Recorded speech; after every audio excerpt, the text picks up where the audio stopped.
예, 저희가 쩐다TV 통해서 동학개미운동이 성공을 할 수 있을지, 그리고 성공하려면 어떻게 해야 될지, 또 우리 시청자 여러분들은 어느 방향을 보고 투자를 해야 될지 계속 짚어드리고 있는데요. 오늘도 관련한 이야기들 좀 색다른 분들과 함께 하도록 하겠습니다. 개인적으로 굉장히 부담이 되는 특집 코너가 돼버렸는데요. 경제산업부 권순우 기자, 그리고 제 직장 상사인 생방제작부의 유일한 부장과 함께 하도록 하겠습니다. 어서 오십시오. 안녕하세요. 저 팟캐스터 권순우입니다. 네, 발치강제 운영하고 있습니다. 예. 홍보할 수 있게 해주십시오. 네, 지금 하세요. 시간이야 넉넉하니까. 유튜버 유일한입니다. 그러면 부장 아니고 유튜버로 제가 네, 할까요? 유일한경제TV의 유일한경제TV의 유튜버. 네, 이 시간에는 유튜버로 여러분들께 저는 발치강제 팟캐스터. 모두 구독과 좋아요 나 해주시고. 발경 좀 그래. 아니 왜요? 유튜브 내가 찍었는데 그거 다 올려가지고 되게 좀 이렇게 뭐랄까. 아니 구독자 많은데 올려드린 거예요. 감사하게 생각하셔야지. 그것 때문에 제가 더 득을 봤다. 그러니까 알겠습니다. 홍보해드리는 거예요. 네. 원래 돈 받고 해줘야 되는데 그냥 해드리는 거예요, 선배니까. 두 분이 서로 있는 불만은 카메라 뒤에서 하시고 예, 알겠습니다. 제가 10초씩 드릴 테니까 각자 채널 그러면 홍보 좀 이미 다 해주세요. 끝났습니다. 예. 끝났어요? 예. 네, 저도 끝났습니다. 유일한 TV는? 끝났습니다. 유일한 TV는 벌써 홍보 끝날 그런 구독자 수는 아니지 않습니까?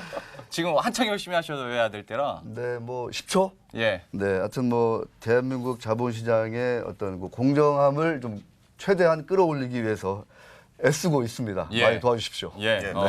구독이야 머니투데이 방송 그 채널로 돼 있고 좋아요 많이 눌러주시고 댓글도 달아주시면 또 이렇게 대댓글도 달아주시겠죠. 뭐 하니까 많은 관심 부탁드리고요. 오늘은 이제 각 경제 분야의 그래도 전문가들로 저희가 섭외를 했고 또 각 어떤 플랫폼에서 대표를 하시는 두 분을 모셨으니 동학개미운동 앞으로 어떻게 될 건가에 대해서 한번 얘기를 나눠보도록 할 텐데 지금까지 좀 흐름들을 어떻게 보고 계신지 유튜버께서 먼저 얘기를 해주시고 그다음에 권순우 기자에게. 예. 유튜브 하려다가 방송하려고 하니까 너무 떨리네요, 사실. 네, 너무 떨리고. 예. 네, 뭐 동학개미운동, 뭐 이런 이름 동학 삼성전자운동, 뭐 여러 가지 이름이 있는데 사실 동학운동 자체가 이게 결과가 좋지 않아가지고 역사적으로 보면 저는 네. 좀 이 이름에 그렇게 마음에 들지는 않는데 어쨌거나 코로나19로 뭐 전 세계 주식시장이 대폭락한 거를 계기로 어떤 시중 자금이 주식시장으로 거세게 지금 몰려왔고 지금도 뭐 많이 좀 주변에 머물고 있고 예. 계속 오고 있다 이런 얘기가 있는데 주된 그 중간 점검을 해보면 역시 개인들 순매수 상위 종목은 네, 압도적으로 삼성전자가 많아요. 예. 너무 많고. 네. 혹시 표가 준비되어 있으니까 함께 보면서 네, 한번 얘기를 보면서, 해보도록 하죠. 예, 예. 말씀- 제가 준비한 표인데 왜 그 유튜버께서 쓰시나요? 원래 먼저 말하는 사람이 뭐 하는 겁니다. 이럴 예. 때는 좀 갖다 쓰고 하는 거죠. 뭐 예, 그거 예. 가지고 이렇게 네. 수익률까지 나와 있는데 표가 아주 좋네요. 근데 마이너스 70%까지 있네요, 저게. 그러니까 그리고 저는 저게 걱정이에요. 그러니까 순매수 상위에 인버스 곱하기 2배짜리나 네. 아니면 사실 우리가 언제부터 WTA 원유 선물로 저렇게 많이 관심을 갖고 샀는지 이것도 사실 우리가 생각해봐야 될 문제고. 2조, 1.5조. 근데 다 마이너스 30, 마이너스 그렇죠. 70. 예. 저걸. 근데 저거는 사실은 그 기초자산이라고 해야 되나? 그 투자를 하는 대상인 상품이 오래 가는 게 아니잖아요, 저것들은. 저 현대차 하이닉스야 뭐 좀 물려도 그렇죠. 예. 몇 년 들고 가도 되는데 예. 저거는 단기간에 뭔가 이 승부를 봐야 되는 그런 상품인데 저렇게 지금 물려 있다는 얘기잖아요. 저 표를 준비한 권순우 기자는 좀 저거 보면서 어떤 거 저 느끼셨어요? 표가 뭐냐면은 그 동학개미운동이라는 말이 언제 나왔는지를 제가 기사를 찾아보니까 예. 3월 13일 날 처음 등장을 하더라고요. 네. 그래갖고 그 3월 13일부터 어제 종가까지 해서 수익률을 내봤어요. 예. 동학개미운동이라는 말이 처음에 나온 게 원래는 연기군에서 시작이 하거든요. 네네. 딱 외국인들이 막 패대기 칠 때 우리 또 연기금 형님들이 들어와가지고 딱 밀고 올라오는 전주에 있는 연기금 본부에서 기금운용본부에서 현금 들고 서울까지 쫙 올라오는 그 늠름한 우리 연기금 네네. 형님들을 보면서 근데 그 당시에는 연기금이 밀고 올라온 게 아니라 개인들이 움직이기 시작했단 말이에요. 네네네. 그러면서 그 전에는 이제 동학 연기군 막 이런 얘기 하다가 지금은 또 신조어가 그래서 계기금이라고 한답니다. 개인이 연기금 역할을 한다고 해서. 계기금? 네네. 그러니까 저는 동학개미운동에 성공했냐 성공하지 않았냐를 딱 얘기를 하면은 저는 네. 100% 일단 성공했다고 생각합니다. 일단은 무조건 성공했죠. 반등 찍고 올라왔는데 네. 이거에 대한 평가는 뭐 달리 할 방법이 없어요. 예. 그럼 반등해서 올라오는 장에서 못 먹었으면 그게 자기가 좀 이상한 거지. 네. 어지간한 사람들 다 먹었어요. 문제는 뭐냐면 역사적인 동학농민운동은 실패했습니다. 네. 근데 우리나라의 동학개미운동은 성공했어요. 성공하고 나면 뭘 하냐? 권력 다툼을 해요. 아. 친일파냐, 친러파냐, 친청파냐 자기들끼리 이제 세력이 갈라져요. 예. 그럼 동학 개미들 중에 아 나는 진짜 뭐 잘 모르겠고 삼성전자 존버해야 되겠다. 네. 그렇게 해서 들어온 개미들은 먹었어요. 네. 근데 여기서 배신 때리고 야 나는 인버스 거꾸로 갈래. 네. 우리가 구국의 강철 대우를 딱 짜고 으쌰 하면서 외국인을 밀어냈는데 예. 딱 어느 정도 좀 외국인들 물러난 것 같으니까 갑자기 팔을 풀어. 네. 아 형 나는 반대로 갈래. 예. 그래서 인버스 가고. 예. 아 나는 기름 갈래. 그래서 기름으로 빠지고. 그러면서 동학개미 운동의 세력이 갈라졌어요. 예. 그래서 지금부터는 동학개미 운동이라는 말을 쓰면 안 된다. 아. 왜냐하면 동학개미 운동은 승리로 끝났고 이제 동학의 뭐 삼전파 아니면 인버스파 이게 나눠졌기 때문에 이들을 하나의 세력으로 묶을 수가 없다라는 말씀을 좀 드리고 싶습니다. 그러니까 저도 동의하는 부분이 개인들이 매수하는 종목이 처음에는 결집이 됐었는데 지금은 좀 이렇게 뿔뿔이 흩어진 감이 있습니다. 하다 보니까 뭐 지금까지는 성공하더라도 이제 앞으로는 각계 전투가 또 시작될 수 있는 부분인데 동학개미로 묶으면 안 돼요 이제는. 그렇죠. 네. 좀 약간 그러다 보니까 이제 배신자 인버스 세력이 있고. 네. 제가 보고 싶은 것이 그 다음 자료인 개인 순매도 상위. 그러니까 여기서 좀 이제 벌써 털기 시작한 부분 털고 그 자금으로 새로운 쪽으로 가고 있는 건데 예. 그러면 이거를 팔고 아까 얘기한 그 사분오열된 그런 현상이 나타나는 건가? 그럴 가능성이 높은 거죠. 왜냐하면 지금 코스닥 150 레버리지 같은 경우에도 초창기만 하더라도 개인 순매수 상위에 항상 올랐었던 상품이기도 하고 예. 삼성 바이오로직스 그리고 코덱스 레버리지 그러니까 이전에 많이 샀던 거 다 팔고 이제 4분 5열로 이제 각자 자기 전략대로 간다라는 건데 하다 보니까 앞으로도 그러면 개미들이 성공할 수 있을 것이냐 이게 좀 궁금한 거죠. 지금까지는 뭐 삼성전자 평단가보다 올라갔으니 뭐 수익은 봤다는 건데 네. 앞으로를 어떻게 보시는지 이게 좀 궁금해요. 일단 저는 이런 말 해도 될지 모르겠는데 상당히 높은 확률로 필패할 가능성이 높다. 좀 암울하네요. 네. 예. 저는 그렇게 보고 있습니다. 아까 보셨죠? 그 인버스 더블 했다가 수익률 몇 프로 났는지 보셨죠? 네. 예. 저는 뭐 마이너스 32%. 단순히 예. 이제 인버스 이런 얘기도 있는데 사실은 지금 뭐 삼성전자 들고 있는 많은 그 개인 투자들도 야 이거 별로 재미없어 이거 벌써 이렇게 지금 약간 좀 김 빠지고 있는 그런 느낌이 저는 들거든요. 예. 이거를 뭐 아까 권 기자 얘기한 대로 오래오래 장기 투자하면서 뭐 배당도 얻고 이제 회사에서 자사주 매입 소각하면은 또 주가가 오를 테니까 거기서 또 얻고 이렇게 가는 전략이 아니라 지금 일단 폭락 때 왕창 들어왔는데 들어오고 나니까 별 재미가 없어. 근데 이제 저쪽에 보면 너무 막 시끌시끌하고 화려해. 막 2배짜리, 3배짜리 막 하니까. 네. 예. 그 자꾸만 이제 그쪽으로 기웃기웃 하는 그 개미들이 많아질 것 같고. 예. 그거는 이제 구조적으로 우리 시장이 그런 개미들을 많이 양산할 수밖에 없는 환경이다라는 저는 이제 시각이기 때문에 저는 상당히 좀 어둡게 보고 있습니다. 이유도 물론 설명을 잘 해주셨지만 사실 필패한다고 막 이렇게 얘기해야 조회수가 잘 나옵니다. 역시 진짜로요? 유튜버로서 약간 그런 선정적인 감각이 방송하시죠. 그런 감각을 들어봤고 강상구 PD가 상당히 좋아할 것 같습니다. 저랑 같이 유튜브하거든요. 권순우 기자는 좀 어떻게 전망하세요? 그러니까 저는 좀 이제 현실을 직시해야 되는 시간이 점점 오고 있다라는 건데 제가 유가 차트 준비했어요. 한번 보실게요. 유가 차트. 그러니까 왜 유가 차트를 준비하려면 WTI 우리나라 사람들 많이 했잖아요. 예. WTI는 좀 아닌 것 같아요. 이거는 뭔가 어떤 면에서? 그 기준 유가로서의 기능을 상실한 것 같아요. 아, 저 시세를 믿을 수가 없다. 그래서 브렌트유를 갖고 왔습니다. 예. 왜 브렌트유를 갖고 왔냐면은 저 보면은 쭉 가다가 쭉 빠진 다음에 반등은 없어. 근데 거기서 뭐 WTI 밑으로 한번 쑥 내려갔다 왔잖아요. 그러니까 예. 유가라는 게 뭐냐면 기름값이잖아요, 말 그대로. 기름을 쓰는 사람이 많으면 기름값이 올라가고 기름을 쓰는 사람이 없으면 기름값이 떨어져요. 유가가 저렇게 추세적으로 내려오고 있다라는 거는 뭐 이전에 주가는 좀 밑으로 갔다 위로 갔다 뭐 이런 V자 반등을 겪기는 했지만 유가는 꾸준하게 내려와요. 저 얘기가 무슨 얘기냐? 우리는 코로나19 이후에 아직까지 단 한 번의 반등을 경험하지 못했다는 거예요. 실물 경제 차원에서. 예. 그래서 주가는 정부의 부양책과 통화정책 그 막 어마어마한 돈 뭐 몇천조 뭐 이런 얘기 나오니까 이게 이 부양에 있는 유동성이 주가를 받쳐주지 않을 거라는 기대감 때문에 주가는 출렁출렁했어요. 예. 근데 유가는 깔끔해. 우리는 기름을 쓸 일이 없거든. 차를 안 타고 비행기를 안 타는데 뭘 기름을 어디다 쓰냐는 거죠. 예. 그럼 저 안 좋은 경기 침체의 지표들이 이제 우리한테 성적표로 나타나기 시작할 거예요. 제조업 지수가 됐던 성장률이 됐건. 예. 그러면 그때 우리는 이제 거기서 마음이 흔들리기 시작하는 거지. 예. 야 이거 진짜 주가 이렇게 가는 게 맞을까? 라는 불안감, 경기 침체에 대한 불안감과 그리고 정부가 아니야 괜찮아 경제 괜찮아 그러면서 계속적으로 우리 행복 회로를 돌려주거든요. 그걸 우리가 계속 믿고 간다면 경기가 침체됐다가 다시 올라오는 걸 우리는 경험하지 못한 상태로 인식하지 못한 상태로 둥실둥실 부양책 위에 떠서 지나갈 수도 있고 만약에 우리가 여기서 믿음이 흔들린다.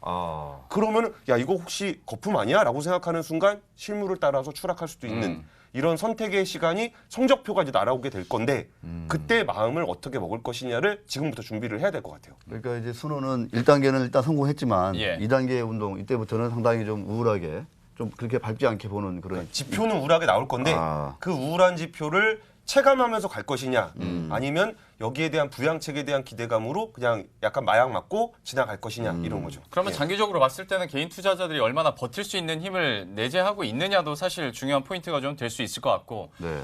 실물 경기 자체가 좀 침체될 수 있는 가능성이 있다 보니까 정부 지원이 아무리 나온다 하더라도 좀 이거를 만약에 단기적으로 접근을 한다면 역시 좀 암울할 수도 있다라는 얘기들도 계속 해볼 수 있을 텐데 그러면 뭐 하실 말씀 있어요? 김홍래 그 말 진짜 빨리 힘있게 잘하네요, 진짜. 이거 많이 배워야 되겠다. 아, 질문하고 싶은 게 많아가지고 두 분을 같이 모시기가 쉽지 않아서 필패 제가 할 수 있다, 예. 가능성이 높다 말씀드렸는데 첫 번째는 이제 실적이 별로 안 좋아질 것 같고, 그죠? 실적은 우리가 무조건 안 좋아지죠. 다 아는 얘기고.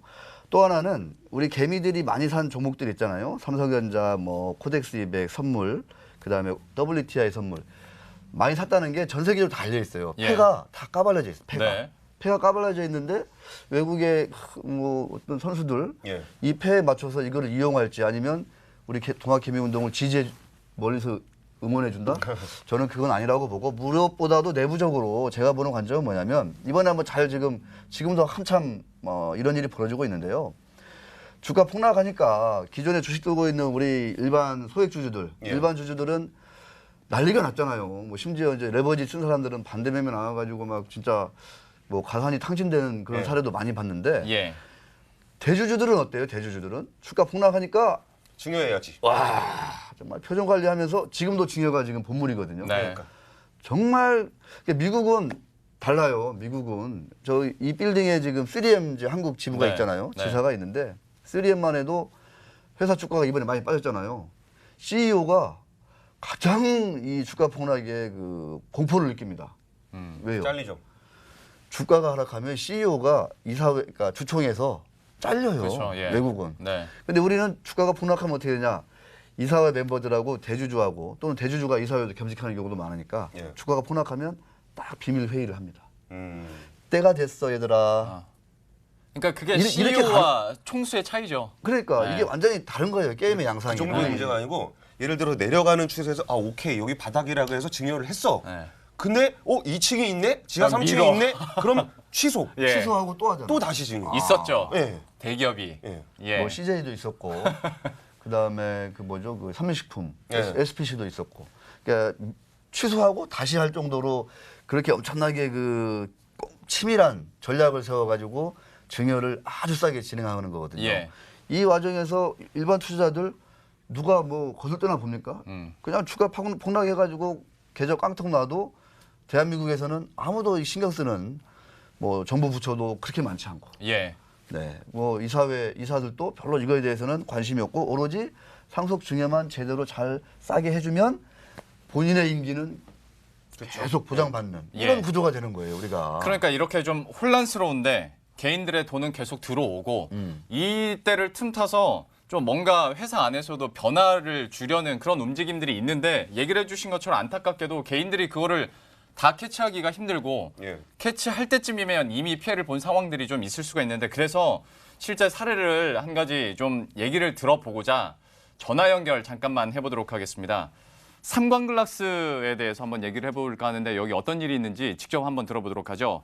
DNH 투자자문의 김형균 본부장 연결돼 있습니다. 안녕하십니까? 예, 안녕하세요. DNH 투자자문의 김형균입니다. 예. 네, 안녕하십니까? 네, 안녕하세요. 네. 반갑습니다. 저희가 그 동학개미 운동으로 처음에 얘기를 했지만 좀 이런 틈을 타서 좀 소액주주들 아니면 개인 투자자들이 좀 본의 아니게 피해를 보는 경우들이 많이 있다. 회사들이 움직이면서 이런 얘기를 하다가 급하게 전화 연결을 해봤는데 특히 삼광글라스 같은 경우에는 지금 어떤 일이 벌어지고 있는 겁니까? 예, 지난 3월에 같은 기업 집단에 속해 있는 삼광글라스, 이테크건설, 군장에너지 3사 간의 분할 합병이 공시가 됐습니다. 지금 이제 그 자료가 띄워져 있나요? 네. 예. 네. 네, 그 왼쪽 아래 그림을 보시면 파란색이 상장사, 회색이 비상장사인데요. 이제 삼광글라스랑 이테크건설은 상장사고 군장에너지는 비상장사입니다. 그리고 이제 삼광글라스랑 이테크건설 둘 다 군장에너지의 지분을 보유하고 있습니다. 삼광글라스는 이테크건설 지분도 30% 정도 보유하고 있고요. 이제 이게 현재 지분 구조고요. 네. 이게 이제 어떻게 분할 합병이 되느냐 하면 오른쪽 아래 그림을 보시면 삼광글라스에서 물적 분할로 사업 부분을 100% 자회사로 먼저 떼어냅니다. 그리고 이테크건설은 인적 분할로 투자 부문하고 사업 부문을 분리를 합니다. 그리고 나서 각 투자 부문하고 군장에너지하고 합병을 하는 건데요. 이제 여기서 특이한 점은 그 합병하는 현재 기준 상장사인 삼광글라스랑 이테크건설이 모두 군장에너지라는 동일한 우량 자회사를 보유하고 있다는 것이고요. 그리고 두 번째로는 합병 전에 각기 다른 형태의 분할을 통해서 합병 대상인 삼광글라스의 투자 부문은 상장사로 남겨놓고 이테크건설은 이제 투자 부분을 비상장사로 만들어 버린다는 겁니다. 이게 결국에는 불공정한 합병 비율로 이제 연결이 되는데 요거는 이제 뒤에서 따로 설명을 드리겠습니다. 그러면 저 변화가 혹시 언제부터 언제까지 얼마 만에 이루어진 거예요? 이제 이게 그 공시가 지난 3월 달에 됐고 예. 회사 쪽에서는 요게 이제 그 회계법인의 평가 의견서를 바탕으로 그냥 단순히 이제 그 의견서의 의견을 따른 것이다. 그리고 본인들은 요거를 그냥 뭐 평가 의견서를 보자마자 바로 뭐 결정을 했다. 이런 식으로 이제 얘기를 하고 있는 상황입니다. 그러면 개인 투자자들은 그냥 그때 나왔던 공시 하나만 딱 통보 형식으로 받을 수밖에 없는 상황일 텐데 네. 지금 그러면 제기하고 있는 가장 쟁점적인 의혹은 뭐가 있는 겁니까? 예, 그 결론적으로 이야기하면 삼광글라스의 주주들한테 매우 불공정한 합병 비율이라는 건데요.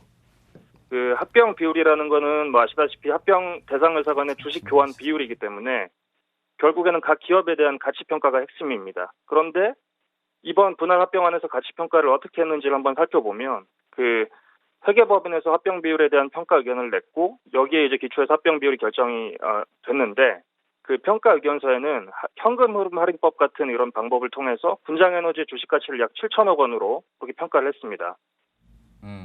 그리고 이제 이테크건설의 투자 부분의 가치는 요 군장에너지 7천억의 가치를 그대로 반영해서 그 지분율만큼 이제 반영을 해서 2,800억 정도의 가치로 평가를 했고요.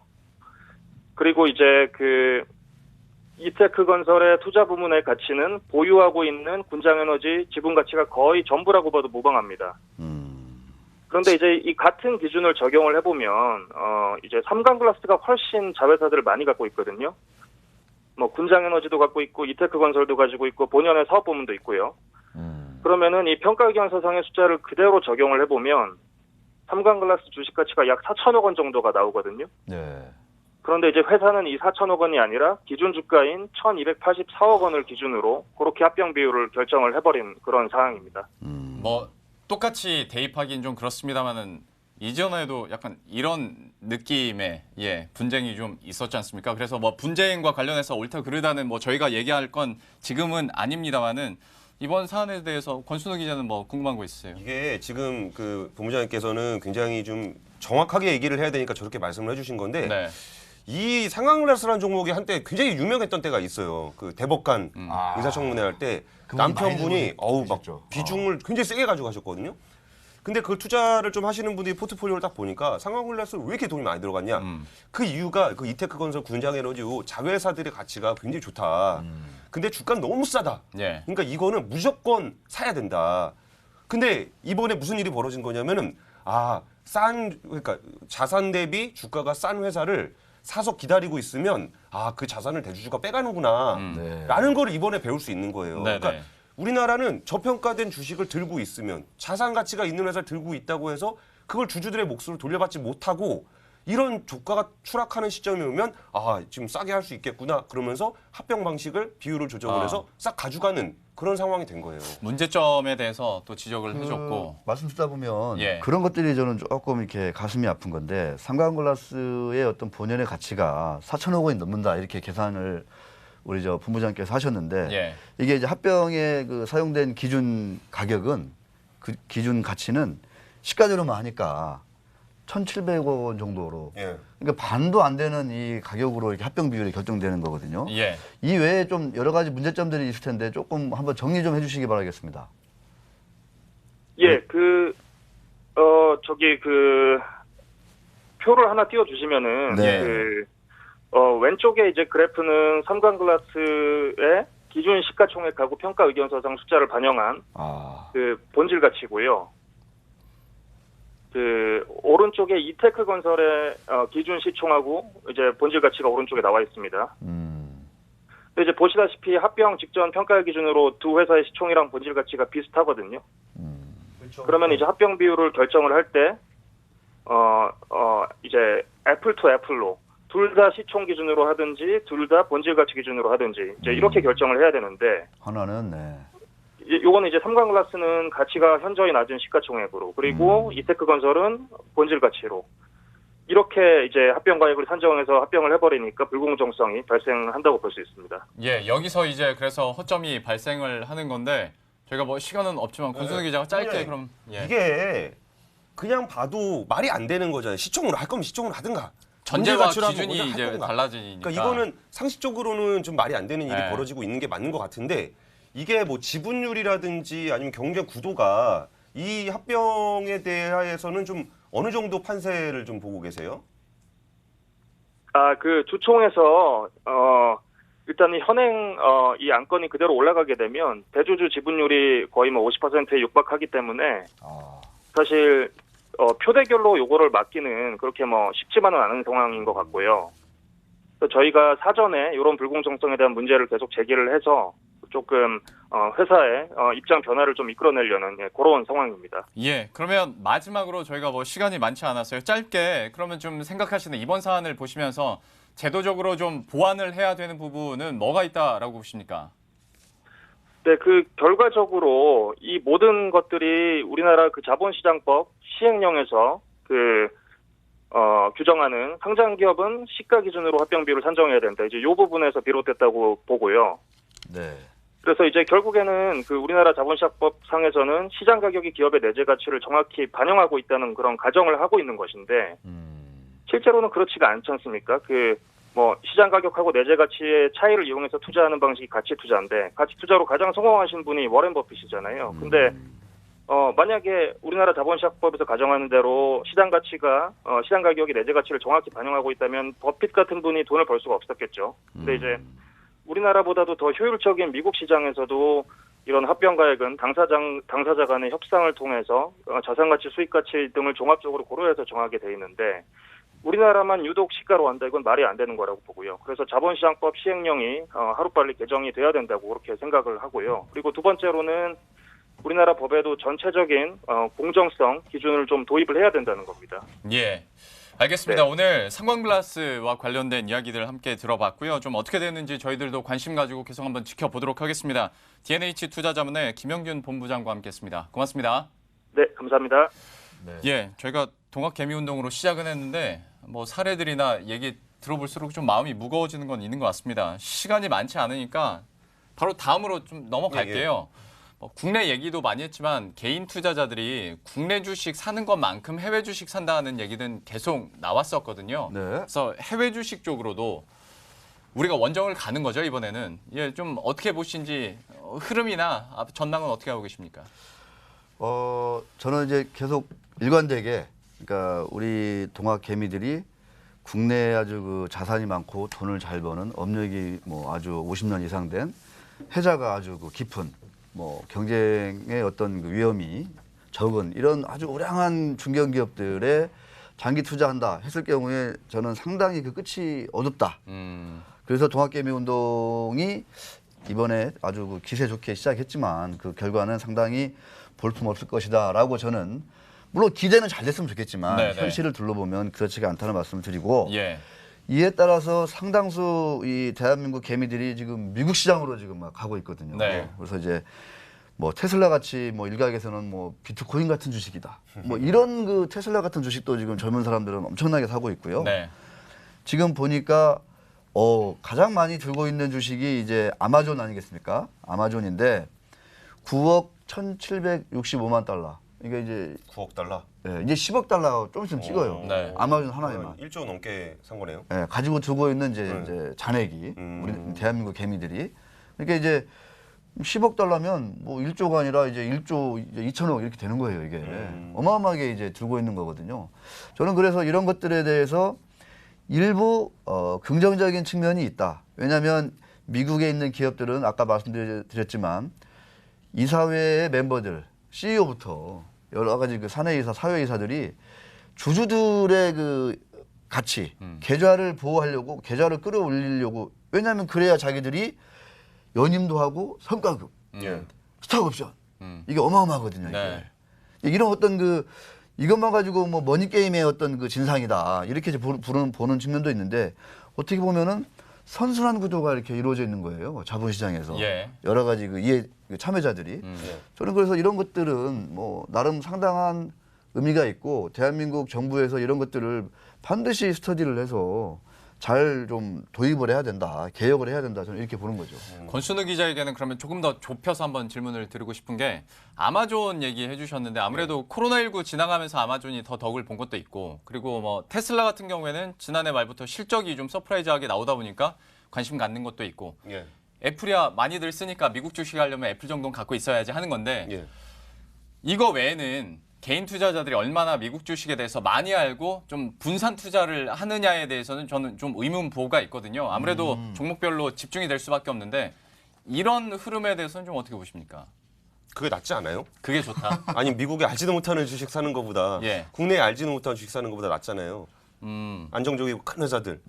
이왕 살 거면 상황글라스보다 삼성전자 사는 게 낫잖아요. 예.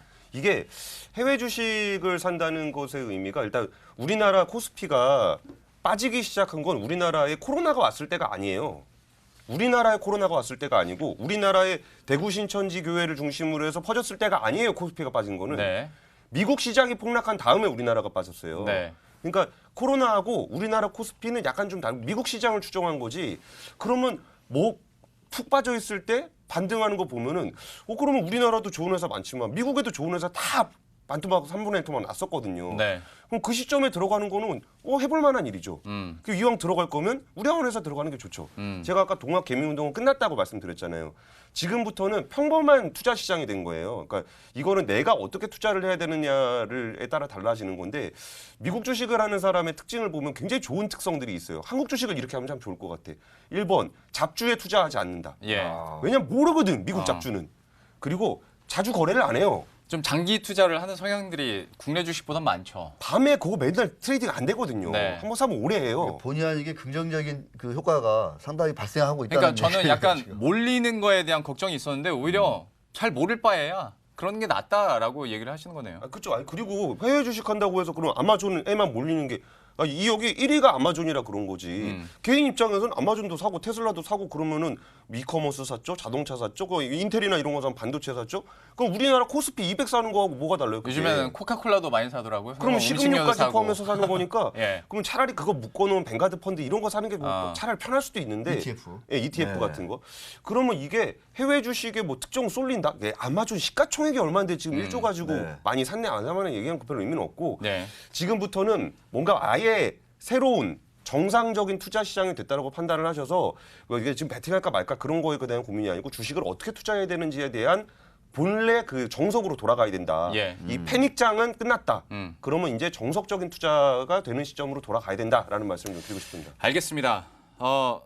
드리고 싶은 질문은 많은데 시간이 다 끝났답니다. 언제 나중에 다시 한번 유튜브로 뭐 기회가 된다면 모였으면 좋겠고. 발경하고 유튜브하고 콜라보 해가지고 뭐 종종 하죠 뭐. 그러니까 팟캐스트는 한번 시작하면 1시간씩 하는데 예. 너무 짧으네 이거는. 그렇죠. 예, 이거는 그리고 질문 내용들도 제가 질문 이렇게 많이 물어본 답변 게 워낙 준비해놓고 많아가지고 막. 좀 제약이 있었습니다. 그래서 그래도 이렇게 끝나면 좀 아쉬우니까 마지막으로 각자 한 20초씩 드리겠습니다. 우리 시청자분들 네. 긍정적인 의미에서 동학 개미들이시니까 좀 앞으로를 위해서도 성공하기 위해서 한 가지 좀 조언 한마디만 부탁드릴게요. 이제 해외 투자 관련해서 미국 주식은 뭐 쏠림 이런 거 워낙 큰 시장이니까 우리가 2%, 미국이 한 50% 되잖아요. 예. 50%가 넘는다고 하니까. 근데 이제 걱정되는 것 중에 하나는 미국은 11년간의 초장기 호황 이후에 지금 우리가 지금 그 조금 빠졌다고 해서 뛰어드는 거거든요. 예. 이런 어떤 그 밸류에이션 부담을 이것도 구조적으로 이제 안고 이제 미국 투자를 하게 되는 건데 이 부분을 어떻게 좀 다들 좀 그 극복할 것인가 이런 고민이 좀 필요한 것 같습니다. 예. 그 이번에 손실 보고 물타기 하고 뭐 그럴 때 물타기 한다고 손실 많이 본 거 물타기 되게 하고 싶거든요. 물타기 하면 손실률이 줄어들거든. 근데 안 돼요. 하지 마라 그래. 그러니까 좋은 그러니까 그 물 탈 거면은 네. 차라리 코로나19에도 좀 괜찮을 수 있는 그런 주식을 찾으면서 투자를 해야지 나를 기준으로 내 손실률이 너무 마음 아프기 때문에 형 나한테 돌 좀 태워주세요라고 애달프게 부르고 있는 나의 반토막난 주식보다는 차라리 우량한 애를 새로 영입하시는 게 나을 거다라는 예. 말씀 드리고 싶습니다. 알겠습니다. 이렇게 해서 오늘 참 짧은 시간이지만 동업 개미운동 그리고 주식시장에 대한 이야기들 이렇게 나눠봤습니다. 발칙한 경제 권순우 기자 그리고 유일한 경제TV의 유일한 유튜버와 오늘 함께했습니다. 고맙습니다. 네. 감사합니다. 고맙습니다. 마지막 소개가 좋네요. 아주. 네, 그럼 저희 이슈앤뷰도 여기서 인사드리도록 하겠습니다. 이제 좀 연휴 기간 동안 다시 한번 좀 리프레시 하시고요. 오늘 장 끝까지 마무리 잘 하시고 저희들은 다음 주 월요일 이 시간에 다시 찾아뵙도록 하겠습니다. 시청해주신 여러분 고맙습니다.